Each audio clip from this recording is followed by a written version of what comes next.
What's going on, fellow gamblers? Welcome back to Straight Betting. Today is Sunday at 7 a.m. Hopefully, this will be up in about an hour at 8 a.m. or so. Dude, I went to bed super early last night. Like, I don't know what got into me. It was a Saturday. I didn't really do much. It's kind of tired after a long day at work or a long week at work. I went to bed at 8:30. Woke up at 6. Got 10 hours of sleep, dude.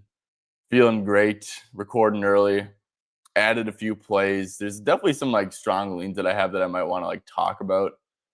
But yeah, have a ton of plays, man. I'm a little bit over heavy, which scares me a little bit, to be honest, dude. Because I've just been having a lot of success with unders, and it is hard to identify unders. Um, but yeah, I'm kind of skewing over heavy, so that has me a little bit nervous, I guess. A couple things too before I start giving out the plays. This video is not going to take that long, but I know I keep on saying to join my free Discord. It's down below. Okay, I'll actually put it in the description this time, guys. Okay, I promise. Okay, I've been forgetting to do so the past couple times. So if you guys do want all these plays in real time, it's a free Discord, dude. Just join it down below. It's not a grift or anything. So yeah, make sure to check that out. Also, guys, if you guys do enjoy this type of content, just make sure to drop a like, sub to the channel, all that good stuff. It's greatly appreciated. Anyways, let's just get right into it. You guys might have already seen this on Twitter if you follow Joel. And by the way, guys, I'm gonna start trying to post my picks on Twitter. But yeah, Nico Collins over 68.5 receiving yards. Let's head on over to Houston and Jacksonville. So I mean, I don't want to overthink this one too much. Looks like the juice went down a little bit, which is cool. But me and Joel were talking about this, dude. And with CJ Stroud, he's had some injury games in here. So with CJ Stroud and with 60% of snaps or something like that. Yeah, with CJ Stroud and with 60% snaps, I mean, before this year, he was over in 17 out of 26 games. I just think it's a great spot to buy low on Nico, dude. Honestly, I love buying low on guys who are clearly superstar talents. There's no debating Nico Collins' talent or anything like that. Obviously, coming off of 2 really slow games, really bad games, but now he gets Jacksonville in a nice spot where he should be able to smash. Look, if we look at against the wide receiver ones, clear cut number wide receiver ones, right? Ted McMillan in week 1, he had 9 targets, 5 receptions, 68 yards, which doesn't sound like anything crazy. Obviously, that wouldn't have gotten over the 68.5 line. But you got to remember who his quarterback is, right? It was Bryce Young. Bryce Young only had 150 something yards or so. So Ted McMillan had 44.1% of the receiving yards for Carolina in week 1. Then in week 2, Jamar Chase, obviously T. Higgins is a good receiver too, but Jamar Chase is clearly the wide receiver 1 on that team. Jamar had 16 targets, 14 receptions, 165 yards against the Jags. That was 52% of the Bengals' passing yards against Jacksonville. So, unsurprisingly, Jacksonville, they are second worst in DVOA versus wide receiver 1 so far this year per FTN. And they're allowing the most receiving yards to wide receiver 1s also per FTN. So, that sounds pretty good, right? Clearly, they're not doing much to avoid these top options from having good games. So that's just something good to see. And yeah, like I said, man, prior to this year, he was over in 17 out of 26 with CJ Stroud. I just love buying low and selling high in the NFL, man. Honestly, CJ Stroud, he's looked a little bit rough. The offense hasn't looked great. Christian Kirk's going to be back. Hopefully that can take a little bit of attention off of him and help those spike plays that Nico Collins really feasts off of. Hopefully that can open those up as well. So, I mean, longest reception is chilling at 24.5.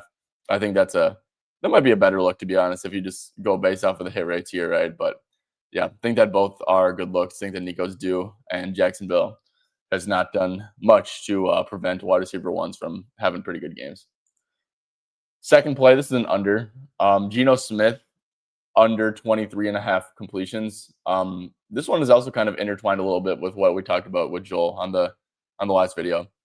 But let's see, is this still here? Okay, it is. Perfect. Looks like -106 at FanDuel 2 now. But yeah, guys. So let's go to with Vegas this year. He had 24 reception or completions against the Patriots, which was impressive. I will say the Patriots' run defense is very good, and their pass defense is very, very bad. I believe the pass defense is like one of the worst, like bottom three, I think, in dropback EPA. And then obviously, like the run defense is good there too. Genty had like 18 carries for like 36 yards or something like that in week one. And then in week two against the Chargers, just like insane volume, man. I mean, it was like very talked about in the media. He had 43 passing attempts, 24, was playing from behind against the Chargers team that just allows a ton of stuff underneath. Um, but yeah, I mean, that was like a bad script. I also think that like I said, Genty had like 11 rushing attempts to 43 passing attempts. It was very, very talked about in the media. Pete Carroll answered a ton of questions about it, talked a lot more about we need to run the ball more. We need to get Genty going. We can't be like the super, super pass heavy team, all that good stuff. And it makes sense, man, because you just got to kind of think about who Pete Carroll is as a coach, what his overall philosophy is around football. He definitely is like a run first coach, kind of like an old head and stuff like that. I think that this is like a prime overcorrect spot, where they come out super run heavy, really trying to establish it. And I think that could, hurt the overall pass volume if they do come out with that approach. Also, I love Marcus Mariota being in for the Commanders. The Commanders are probably going to really not try to pass the ball a ton with him, especially like downfield passing. It's probably going to be a lot of underneath stuff, screens, running the football. And also just like I personally, what is the spread? The spread's 3. I don't really trust Marcus Mariota led team to win by margin. So I think that this game will be, yes, they're underdogs in Washington and stuff, but I don't really envision this game being like a Geno's like passing a shit ton at the end of the game, maybe, but definitely not like, oh, they're down 2 touchdowns going into the fourth and then just come from behind stuff. I don't envision that personally. So yeah, I kind of think it's a good sell high spot for Geno. 23.5 is like a very, very high completion line. And yeah, I think that they really try to establish a run a little bit. I guess final thing too. I didn't even touch on the matchup. It's actually like a really brutal matchup too. Commanders, they are allowing the second lowest completion percentage allowed. They're actually third in pressure rate, 10th in blitz rate. So yeah, I mean, I think like Russell Wilson was like 17 for 37 against them. Jordan Love was like 19 for 33 or something. So yeah, it's like they're blitzing, they're kind of allowing some downfield targets to happen, but they're not just like sitting back, not blitzing, and leaving the underneath stuff wide open. So it's actually been a really tough matchup so far. So yeah, that's like another thing about it. All right, let's get into play number 3, guys. And you guys are probably gonna puke when I drop this one, like genuinely. Let's see if this is still the line. I hope it is. But yeah, I played Isaiah Pacheco for Sunday Night Football. I played him over longest rush on 10.5. Looks like it's still all there. -112 at FanDuel, so moved a little bit, I guess. And yeah, guys, I mean, let's look at this like beautiful hit rate. I'll just like erase all these games and look at this beautiful hit rate. He has not had a 11-yard rush in so long, which is it's so sad to say, like genuinely. He hasn't looked great. He was obviously like when he came back from injury, dude, like he was like brutal. And I think he's had some like tough matchups, right? Like we did see Vegas, elect to go super pass heavy against the Chargers. Philly obviously didn't look great against Javonte in week 1, but obviously Jalen Carter got ejected right away. So I think that and Philly's run defense was incredible last year. So yeah, and Chargers run defense is pretty good too last year. So I think that, and he only got 5 rushing attempts in this Chargers game. So look, he's been so bad. One, he's incredibly due to go over, right? Like the books aren't just like setting this at 10.5 for no reason. But no, seriously, Giants run defense is dead last in DVOA. They're allowing the second most running back yards per carry, the 6th highest explosive run rate, and the Giants' 6th highest explosive run rate. They haven't really played anything too crazy. I mean, they played the Commanders' run game, which was like a little bit of Eckler and JCM. That's nothing too crazy. And then they played Javonte Williams, who like explosive runs. That's not his forte, his game whatsoever. Javonte He had 3 13-yard carries last week. Commanders running backs had 4 11-plus yard rushes in week 1 as well. I think that he's due. Pacheco, like if we go to like before this like stretch, I personally think that he's looked fine. I mean, you can talk about his vision and stuff, but I mean, yeah, man, like I think that it's a decent like buy low spot.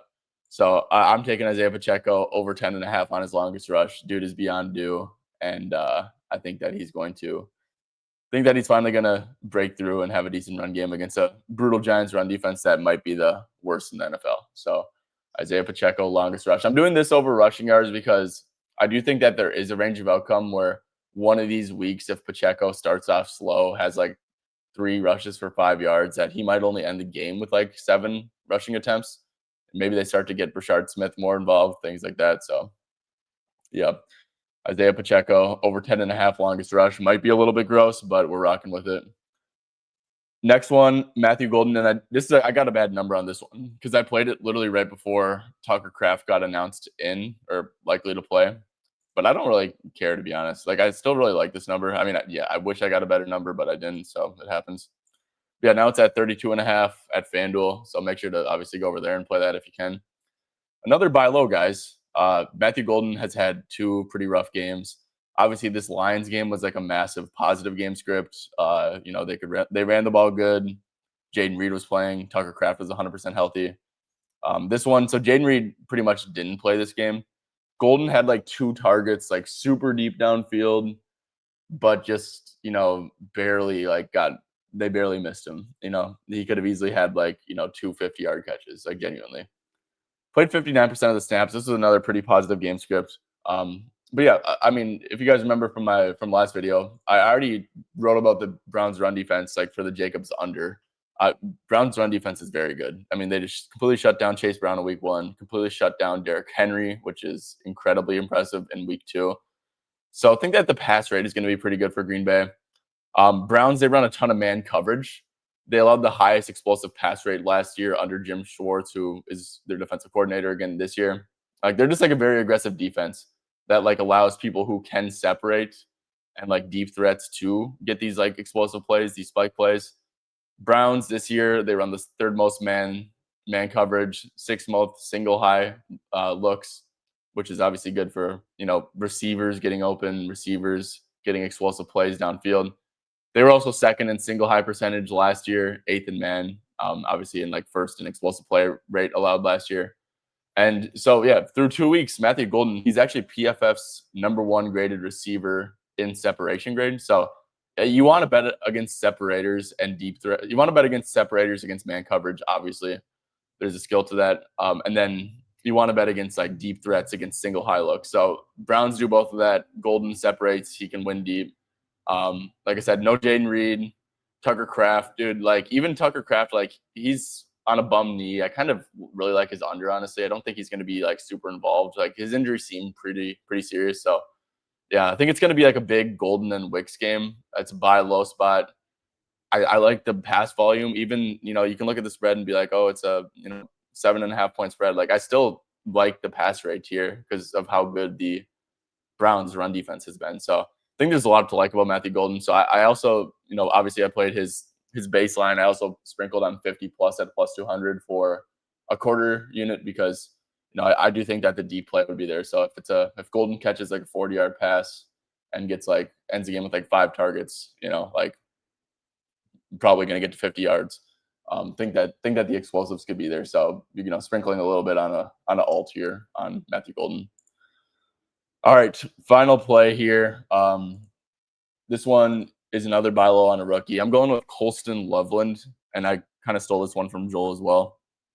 But yeah, I'm playing Colston Loveland over 1.5 receptions. Kind of a weird play. Let's see. What is that line going to be at? No. Okay, this one got a little bit juiced up here. DraftKings has a minus 133. That's totally fine. But yeah, I also did sprinkle on some alts, on some different plays here. I guess these aren't really alts, but I did sprinkle on Loveland to get over 0.5 first quarter receiving yards for plus 210 at FanDuel. That's a 0.25 unit play. And then I also at FanDuel put point 0.1 units on Colson Loveland to catch a pass on the first drive of the game for the Bears, which, obviously that has a lot of variance in it. That's why it's a point 0.1 unit play. But yeah, I mean, there was a quote from Ben Johnson this week. It said, "The fact that the tight ends aren't involved more is a reflection of me more than anyone else. I'm on that." So coaching, obviously, him and Komet have been very uninvolved. Colson Loveland is like a ninth overall pick, hyper talented rookie. And Johnson acknowledged that the tight ends, specifically probably Loveland, needs to get the ball more. I mean, Colson Loveland's coming off of a 1 target, 0 reception game, and he barely played in week 1. He played like 50% of the snaps in week 2. The season's kind of looking rocky. It makes perfect sense to get your hyper talented rookie going here, man. So yeah, I think it just the fact that Ben Johnson addressed it, it makes me feel really good about it. It's obviously like a great game environment. I mean, massive total. Cowboys offense is going to be able to put up a ton of points on this Bears defense, very likely. Cowboys, they also play the second most zone. They play a ton of too high in zone, even though, they got absolutely cooked deep by Russ last week. They don't want to do that because they're playing a ton of too high in zone. That's good for tight ends. That's good for like the lower ADOT guys. And another thing, guys, that I want to just like, I saw this. I was looking into Colson Loveland on Twitter, and I thought this was pretty cool. I think it's worth sharing specifically for the sprinkles. But if we look, the first play of the game in a preseason game was like a play action boot to get Loveland the ball in space. They did that in a preseason game. That just like feels like such an easy way to get Colson Loveland the ball going. Again, like that's just such like a scripted play to get him going. So yeah, I really think that they look to get him going early, man. And like as soon as I saw that, I'm like, I need to play the first quarter because I forget how easy you can scheme like a like a target to a tight end, like on a play action bootleg, just coming across and getting him in space. So they did it in a preseason game. They're hopefully going to do it here against Dallas, and I'd be a very happy man if we just got one of those receptions out of the way on the first drive, and also a couple catches as well. So that'd be pretty cool. But yeah, man, just think that Loveland's too talented to not be playing, especially with how the Bears season going. It's not like they're 2-0 and like everything's been going good. Like no, it's like you got to switch something up. It's been going terrible actually. So yeah, big fan of Loveland here. And yeah, I guess let's see. We've been here for like 17 minutes. I'll probably spend about 5 more minutes talking about some leans that I had. So one thing that I want to play, honestly, dude, and like I don't have any like matchup numbers really to get there, which is kind of what's holding me off. But man, Brian Thomas and Travis Hunter, two guys who have been so quiet, had really, really low yardage numbers this year. I kind of really think that they get these guys involved. And De'Ami Brown, someone who's been kind of like overplaying his expectation or my preseason expectation. I guess he stayed under in this game, but then had a 7 target, 5 reception game. I just don't think De'Ami Brown, he's like mainly kind of like a deeper threat. And he's like, he should be like clearly like the third or fourth target, even maybe even fifth if you're talking about the running backs and stuff. And Parker Washington is a guy who played really good too. He played like a lot of outside reps. Usually he's a slot guy, but he played a lot outside. He played very good. Maybe he's someone who gets some more snaps because you're just not taking snaps away from Brian Thomas, I don't think. Even though he's a little bit banged up, he's just too good.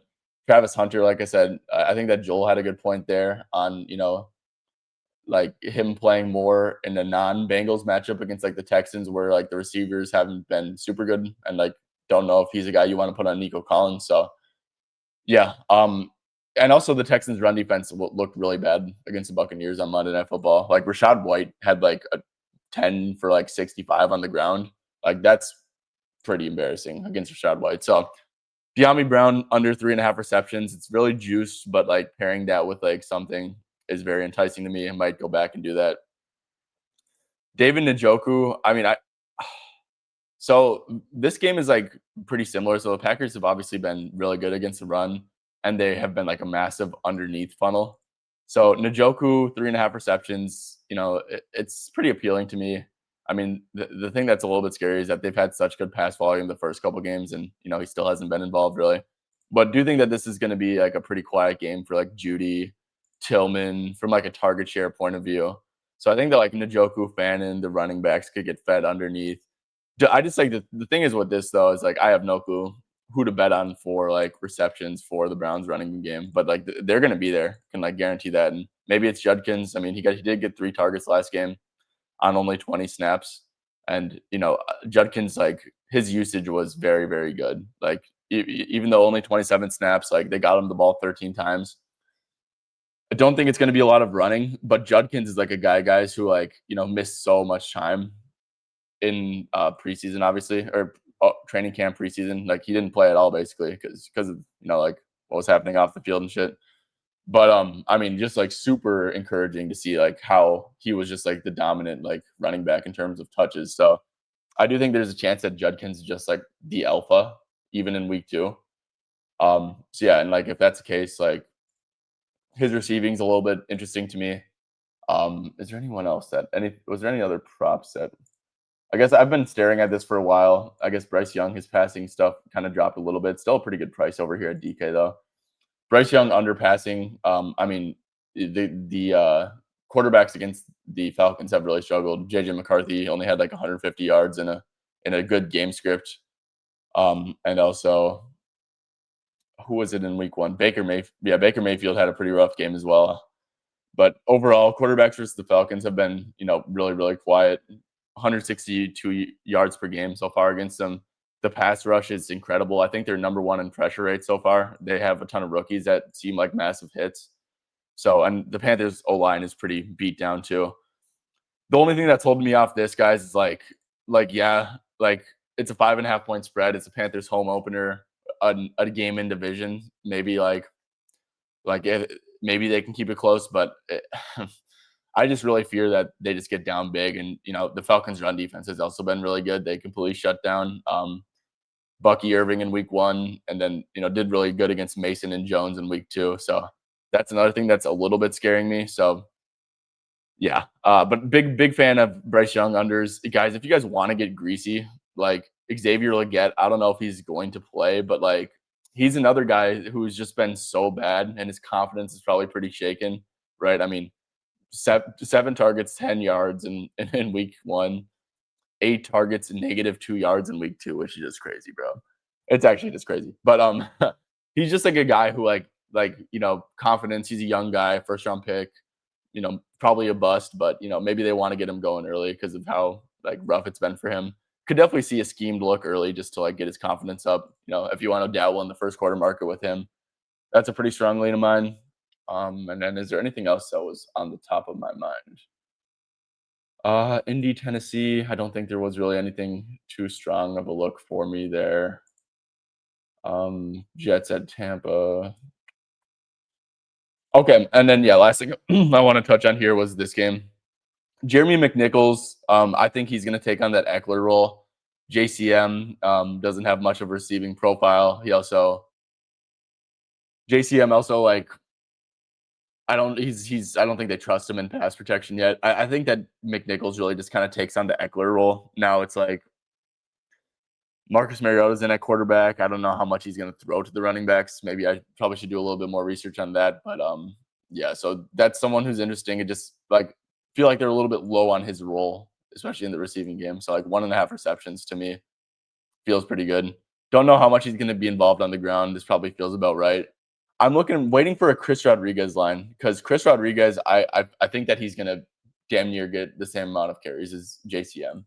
I know that he wasn't healthy and active. That's because he doesn't play special teams. He's a very, very good runner. Very, very good runner on the ground. Definitely would lean towards him getting short yardage carries over JCM as well. So like I think that the overall rushing attempts are going to be pretty close. So I might end up playing JCM under 12.5 rushing attempts. I guess the only thing that's kind of holding me back off this is that I do think that they overall are going to have a super run heavy approach. But at the same time, man, the Raiders' run defense has been, pretty solid. Like running backs versus Raiders. Let me quick check this out. Running back versus Raiders. Yeah, I mean, they've only allowed 48.5 yards per game to running backs. Travion and Ramondre were really quiet against them. And then Hampton and Najee were like 8 for 28, 8 for 24. So not saying that they've exactly played like amazing run attacks. But yeah, I think that this feels pretty high, honestly, for JCM. Someone who I think is getting a little bit overvalued and might actually end up making that an official. You know what? Screw it. I'm gonna make it an official. All right, JCM under 12.5. If you guys stayed to the end, you guys got an additional play. Okay, JCM under 12.5. I'll probably send that in a little bit. Okay, guys. Well, appreciate you guys tuning in. Like I said, make sure to drop a like, sub to the channel, all that good stuff, and best of luck on your bets. Make sure to tap back in tomorrow for a Monday night video.